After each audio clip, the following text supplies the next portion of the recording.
This week I beat the best opponent I've ever beaten in my entire life online, and we're going to take a look through that game together. So there's going to be a few moments. I have 4 moments in the game. I'm going to pause and have you guys try to find kind of the winning plan or idea or defensive resource in the position. And the 3 themes generally of this game, if I had to like summarize it, number 1 is never give up. You'll see I'm basically on my heels this entire game. It was not my best game ever, that's for sure. But just keep pushing. And number 2 is how to defend when you are on your heels or just in general. And number 3 is end game. So this game did go to an end game, and we were able to win it there. Let's jump in. Okay, we're playing Mount Crushmore, super sick name, rated 1937, and this is my highest victory ever. Let's get going. I'm going to try to keep this video under 15 minutes also, so I'm going to breeze through the first half of the game as much as possible. So King's Pawn. Lately I've been trying to play the Vienna Gambit. I'm still learning it. It's very new for me. And here I went f4, which I've now learned is not correct if they've gone knight c6, and instead you're supposed to play something like this. So I didn't know this at the time. I kept playing here. You have to go knight f3 so that they don't get any queen checks with this strong pawn here. Play continues, just fighting for the center. And I mean, here I felt very comfortable. Like, I don't think they should have let me recapture quite so easily. I mean, I have a big center. Things feel good. Okay, my heater just turned on. Sorry if you guys can hear that. But okay, so play continues. I decide to kick their bishop. They back up. I decided to go for it again here. And basically my plan is going to be to castle at queenside, because it just felt to me like I have a lot of initiative. I have a lot of space. They're probably going to castle at kingside. I felt like I have good initiative with this, so that was the plan. Pawn is currently under attack, though, so I went bishop d3, which maybe wasn't the most efficient, but oh well. Play continues. And here I'm threatening...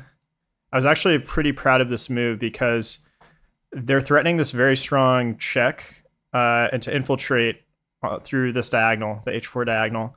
And if they go check, like let's say I waste a move. If they go check, oops, not with the king. All of a sudden, I'm actually just getting mated here. No matter where I go, I'm getting mated. So already I am kind of on my heels after this move, knight e4. So I think I underestimated this move a little bit. And you can't really take with the knight because then you get forked.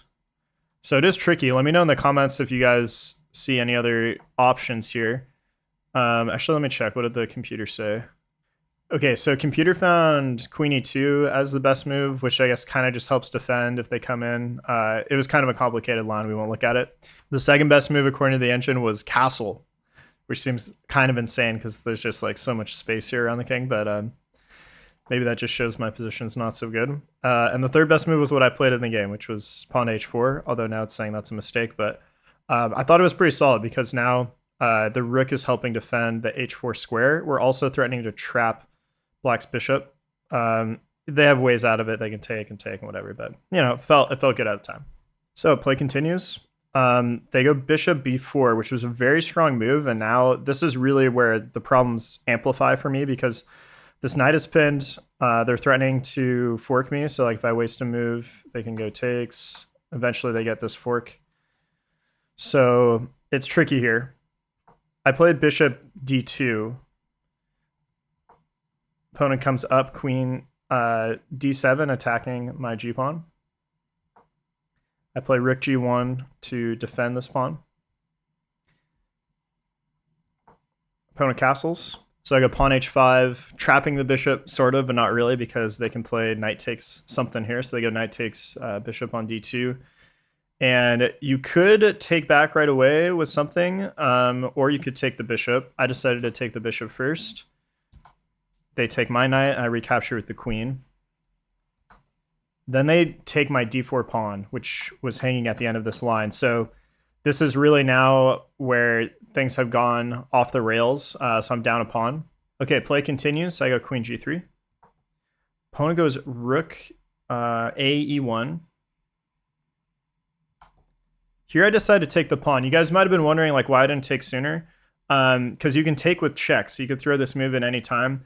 I didn't really want to take this way because my pawn kind of becomes a shield that black can just kind of hang out behind. So really, I wanted them to take one way or the other, so that there would be more open files to their king.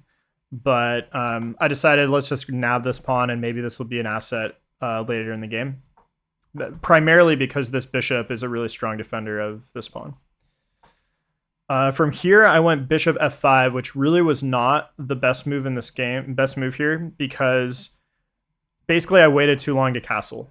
So I hadn't completed my development, and this move doesn't really like actually accomplish anything, but it helps black to activate their queen. I also did not consider this as a move just because this knight was pinned, but this is actually very strong. And here I wanted to castle, but the problem is that like now, actually, well, I guess I do still have the queen nearby. There was like some complication here. I'm kind of forgetting, but it's starting to get scary. So I should have on this move castled queenside according to the engine, and you know, we fight from there. But it's not a pretty position for me. And here again, yeah, I didn't want to castle, so I went king d2 with the idea I'm going to help defend this and also help get this rook somewhere into the game. But I overlooked the move queen to e2 by my opponent, taking advantage of this pin. So I'm forced to go king c1, and here they snag my e5 pawn. And now they're back up to one pawn. So after I took on h7, we were technically even for a little bit, but now they're up a pawn. So, and I mean, you know, my king is less safe than their king at the moment, I would say. So they definitely have the advantage here. I decided to trade queens because I just wasn't sure like what else to do. And here I went bishop back to d3 to help defend this square, because black's threat here is they want to take this knight. Like if I do nothing, like let's say I waste a move. If I take, then they get this fork. So that's their threat. So to deal with that, I went bishop d3, helping defend the e2 square. They go rook over, stacking on the e file. And now here's the first moment I'm going to pause and ask you guys to find a good move here for white and try to deal with the multitude of threats created by this knight and this bishop and the rooks. There's kind of a lot going on, so you know, you can pause for however long you like, for 10 seconds, 30 seconds, whatever, and give it some thought of what you'd play.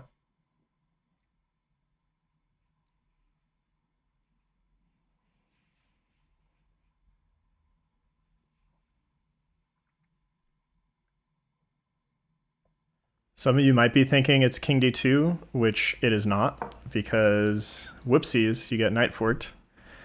And also they're winning this rook outright because the king has to move somewhere to the back rank. And this rook is just totally undefended now. You're probably also like almost getting mated here. So not king d2, you got to find a different solution in this position. Okay, if you need a hint, black actually has some really strong mating threats after the move rook e1. So if I allow this, like if I just wasted a move here, take a look at that and try to calculate some lines there if you want to. So an example line, if I go like a3, they go check. I take. They recapture with check. If I step up, what does black play here? The filthy mate, knight f3. This is kind of like an Arabian mate, if you're familiar with that. Just to show you Arabian mate, so here's the setup. So you have the king in the corner, and then the knight is controlling these two squares, and then the rook slides over. And this is, yeah, very common mating pattern, or it's, you know, a famous mating pattern that has a name. So Arabian mate. Filthy checkmate here. So black has some very serious threats here. And in order to defend this, I played rook f1 with the idea that I'm going to prevent this knight from coming to this crucial f3 square at some point. So now if black goes check, which I think that's what they did in the game, you don't take because that just transposes to the other line. Instead, my plan and what I played in the game was king d2. And now, I mean, they can take one rook or the other, but I've avoided like the immediate checkmates. But that now I'm getting really low on the clock though. So this move took me 2 minutes. Yeah, so it took 2 full minutes to find this move, basically. Because this is it's a tough position. It's really hard to like not get mated here immediately. So the computer also found rook d1 as an option, and they actually said a3 also works, but it's kind of complicated. So like if check, then takes, then check. The key is you have knight block here instead of coming up, because then you get mated. So you have knight block, but I mean it's still like, you know, it's pretty dicey. That's a lot to calculate. So I don't think I saw the knight block in the game. And I found rook f1, which I was pretty proud of this move, because honestly this really felt hopeless, and I don't know, maybe you guys felt that when you were staring at this, like, wow, how do I not get mated? And that's something too where it's like, that's the never give up like mindset. Like, you know, 20 seconds into looking at this, it felt pretty hopeless, and you have to just see if there's a way, keep looking, okay, what if I do this? Kind of have like a curious mindset about the position. And you know, I found one solution. It's not like maybe not the best, or maybe not the only one, but I did find a solution in what felt like a hopeless thing. So, you know, that improves as you get better at chess and as you explore like more ideas and everything. So, but yeah, I was very proud. It was probably one of my favorite moves of this game. So play continues. I come up. They take my rook in the corner. I decide to recapture, and I think I knew that recapturing was a blunder, or maybe I recaptured and then I knew that I was. I can't remember, because my opponent. Actually, no, yeah, I think I realized after I took. My opponent has a forced win here. So this is another, the second pause moment. You're black. Try to find the win here. Black to play.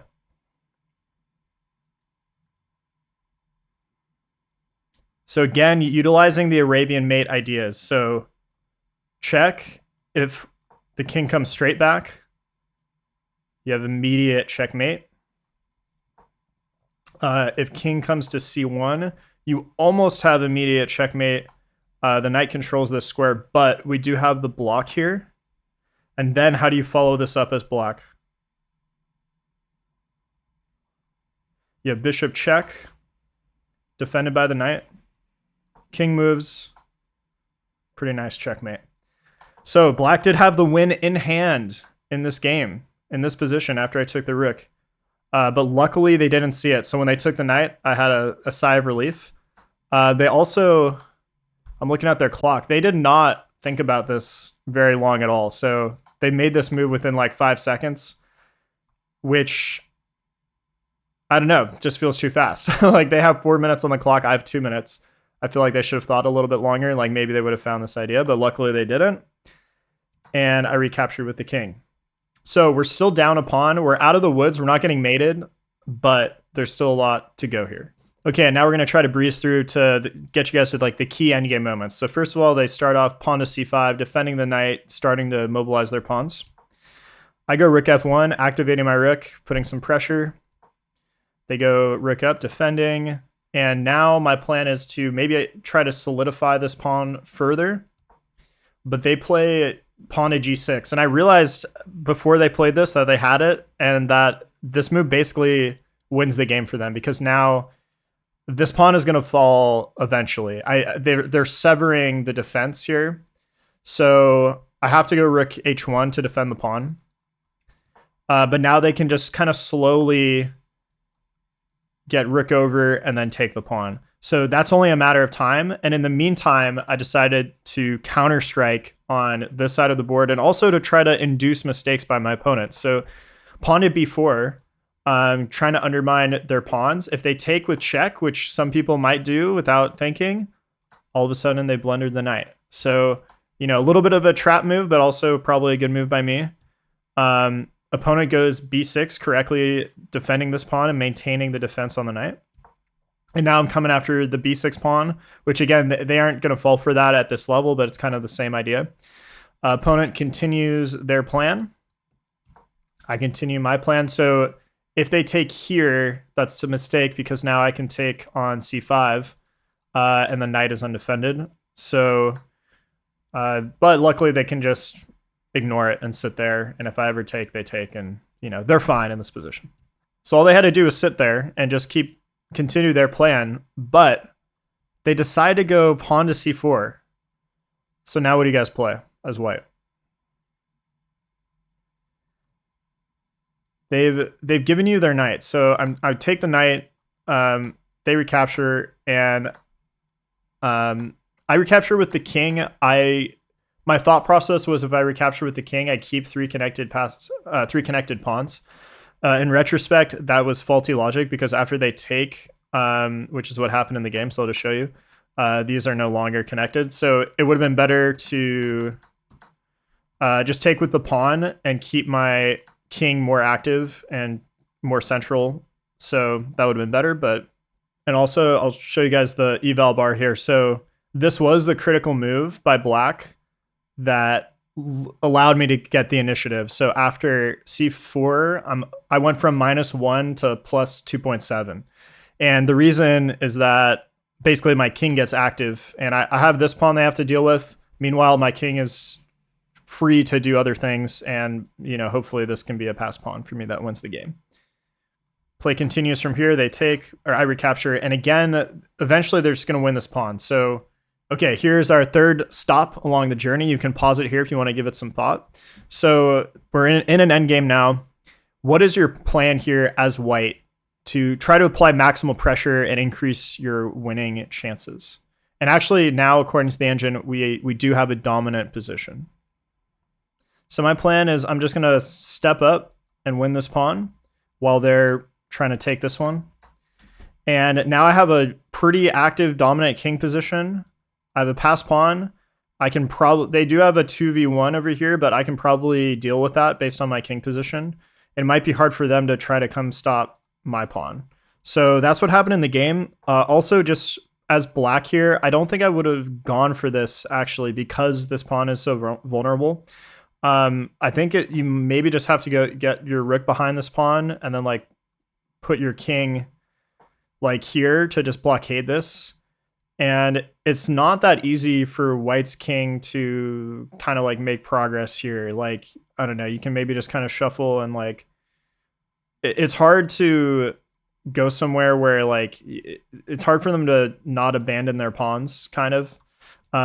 So I think that would have been a better try. But play continues. So yeah, we get this. And once they traded here, which, yeah, again, I don't think they should have traded. They maybe should have tried to run out with the king here and play defense over on this side. Once they took the pawn, I realized, okay, I think I'm almost certainly winning here. Because, yeah, if I just start marching this pawn, it seems pretty hard for them to stop it. But they're going to try. So they go king over. And now this is our fourth and final pause point of the game because you have some decisions to make here. You can either try to walk up and like block the black king out of the position so that your pawn can promote, or you can just start running with the pawn right away. But the problem is like this king is going to start trying to get in front of the pawn. So pause here and think about it for a little bit. I only had 1 minute on the clock, so I kind of had to go with my gut at a certain point. But see what you can figure out. Do both options work? Is one better than the other? Let me know. Okay, so in the game, I decided to push the pawn because it seemed to me that I think actually I kind of miscalculated like the king stuff. I thought I was still going to be able to block the king out. The problem with running with the king, so they do actually both still work, so you can step up with the king first. The problem is just that like all of a sudden black is getting a pass pawn, so like if they push, you go en passant. Now all of a sudden you're off to the races here. But it does still work, but you had to calculate a lot, and there's a really cool reason why. So you can pause if you want to figure out why this still works. Because you do promote, and then they promote, but then you have something that enables you to still win this game. So let's take a look. So push, we both just keep pushing. We promote, they promote. Okay, I'll let you guys pause one more time if you want. How do you win this as white?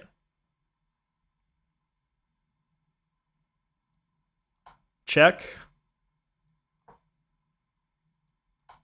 Check.